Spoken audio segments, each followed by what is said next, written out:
Friends, آج کی ہماری سٹوری کا عنوان ہے کچھوا اور دو بغلے۔ ایک گاؤں میں ایک تالاب تھا جس میں دو بغلے اور ایک کچھوا رہا کرتے تھے۔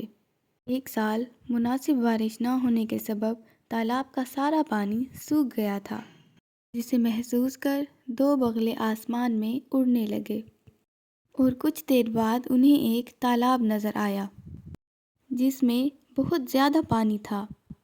پرانے تالاب سے نکل کر نئے تالاب میں رہنے کے لیے غور و فکر کرنے لگے۔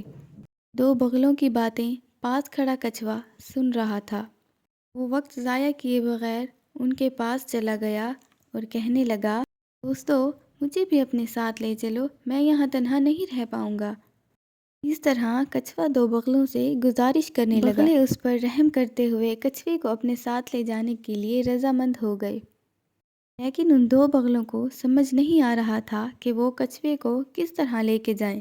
کچھوا کیونکہ اڑ نہیں سکتا تھا، نہ ہی وہ اتنی دور چل پائے گا۔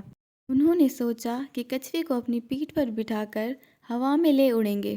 بڑی دیر غور و فکر کرنے کے بعد ان کے ذہن میں ایک خیال آیا، اگر کچھوا منہ کے ذریعے لکڑی کو پکڑ لے تو ہم وہ لکڑی چونچ میں گھسا کر اسے نئے تالاب میں لے جا سکتے ہیں۔ بغلوں کی باتیں سن کر کچھوے نے راحت کی سانس لی۔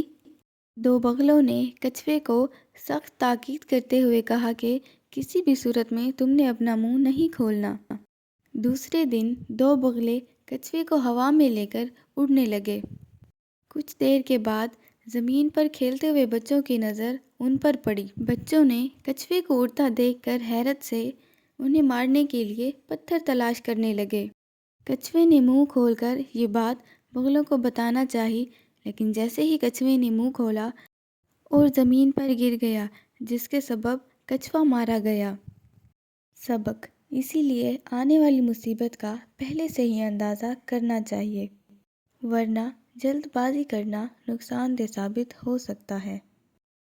تو فرینڈز، اگر ہماری ویڈیو اچھی لگی ہو تو لائک کر دیں اور سبسکرائب کرنا مت بھولیے گا۔